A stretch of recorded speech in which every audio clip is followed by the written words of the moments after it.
Okay, so there's this thing that happened to me a few months ago. And I haven't really talked about it because honestly, I didn't know how to explain it without sounding dramatic. I was at a birthday dinner, close friends, people I've known for years. And at some point, I think it was during dessert, everyone was laughing about something. I just zoned out. Not in a tired way, more like I was watching everything from behind glass. And I had this thought, super clear, super sudden. None of these people actually know me. Not in a dark, sad way, just factual. Like I was doing math in my head and the answer came back and it was just zero. No one at that table knew what I was actually thinking about that week, what I was scared of, what I felt weird about, what I was pretending was fine. And then the laugh track kicked back in and I picked up my fork and I performed the rest of the dinner perfectly. That freaked me out, honestly. Not the realization, the perfectly part. I think a lot of us are walking around with this quiet thing underneath everything. This itch. Like something slightly off, but you can't name it. You're not depressed. You're not broken. Life is fine. Things are moving. But there's this persistent sense that you're a little invisible, even when you're surrounded by people who care about you. And the weird part? You helped build that invisibility. Like you constructed it yourself, brick by brick, without even realizing it. I didn't realize that at first. I thought I was just being normal, social. You don't dump your whole inner life on people at dinner, right? That's called being a functioning adult. But then I started noticing how consistent the editing was. How every time someone asked, "How are you?"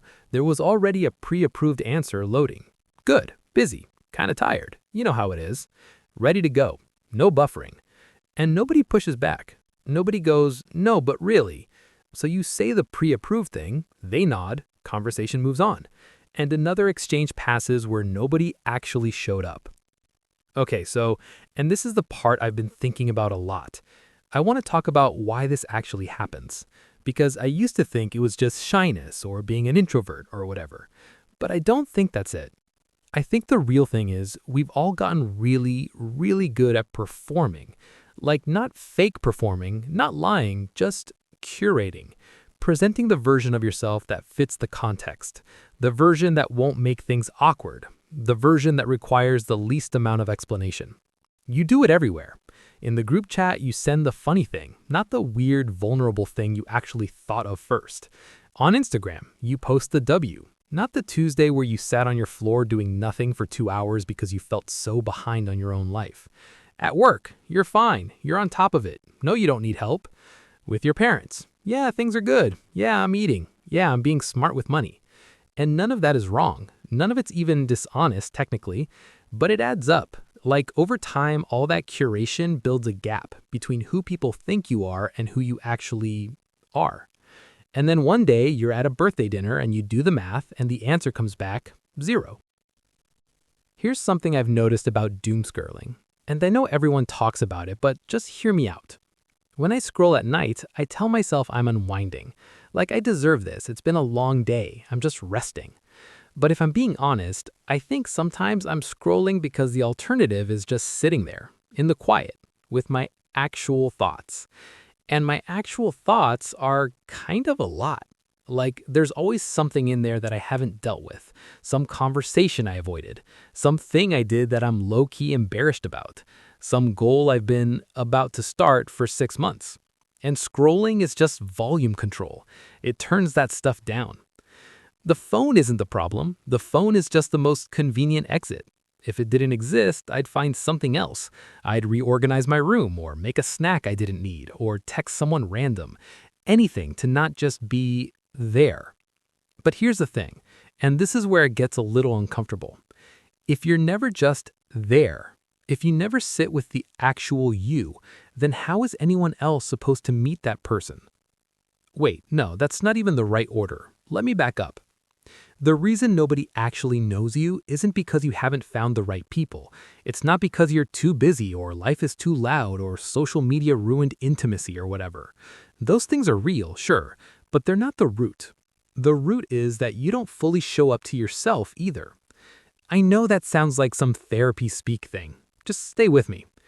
Think about the last time you did something you weren't proud of. Like, not huge, just small. You snapped at someone. You procrastinated on something important. You looked at someone else's life online and felt that gross sinking feeling. That, like, why aren't I there yet energy. Did you actually sit with that? Or did you just move on? Found something to do, something to watch, labeled yourself lazy or jealous, and closed a tab? Because here's what I think happens. Every time you skip that moment, every time you don't actually look at the uncomfortable thing, it goes into storage, and the storage fills up. And now there's this whole section of you that's just unexamined, unprocessed, alive but unaddressed. And you can't show someone a room you've never been in yourself. I had this friend, one of my closest ones, and there was a period where we were talking every day. And I thought, this guy knows me. This is real friendship. This is the thing people talk about. And then one night he said something, just casually, about what he thought I was like, some assumption he had about how I felt about my work. And it was completely wrong, like not even close. And I didn't correct him. I just kind of laughed it off. And I remember thinking about that afterward. Why didn't I just say, no, actually, that's not it? That was a door right there, an actual opening. And I just let it close because correcting him would have required me to explain the real thing, which would have taken longer, which would have made it a whole thing, which felt like too much. So I kept the misunderstanding. I literally chose the wrong version of myself because the true version was inconvenient to explain. That's not his fault, that's me. And I think that's what most of us are doing, like constantly. We're making these tiny choices all day, every interaction, to give people the easier version. And we tell ourselves we're being normal, we're being private, we're not being one of those oversharing people. But really, if we're being honest, we're scared.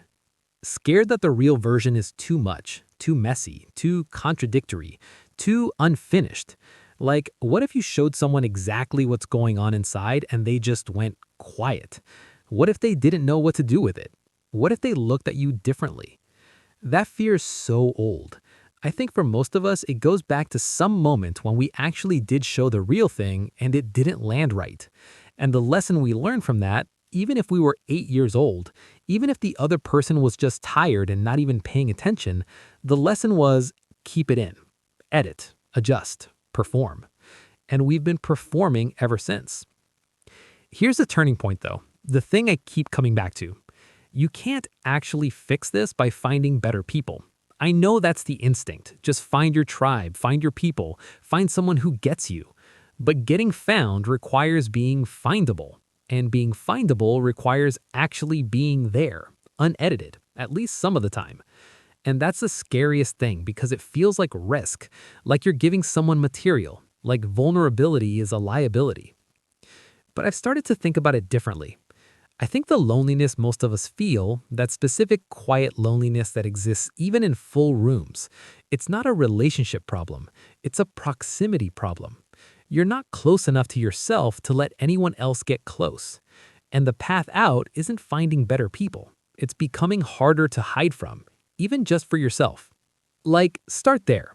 Start with just not immediately escaping the uncomfortable thought. Let it be there for a minute. Look at it. You don't have to do anything with it, just acknowledge that it's part of you, that you're allowed to be this complex and contradictory and still figuring it out. Because here's the thing, the version of you that you've been keeping in the back room, that's probably the most interesting person in the building.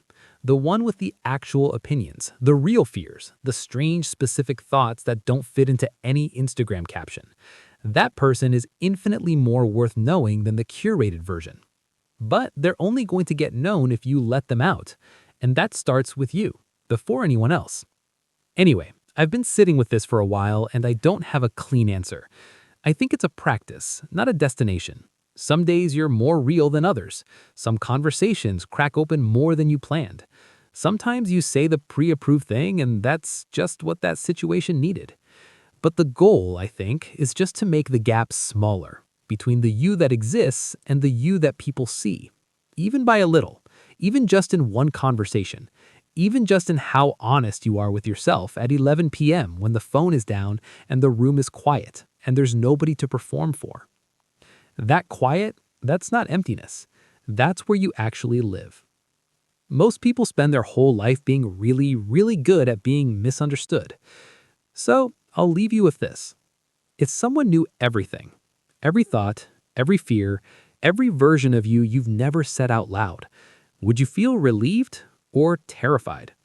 And whichever answer came first probably tells you everything.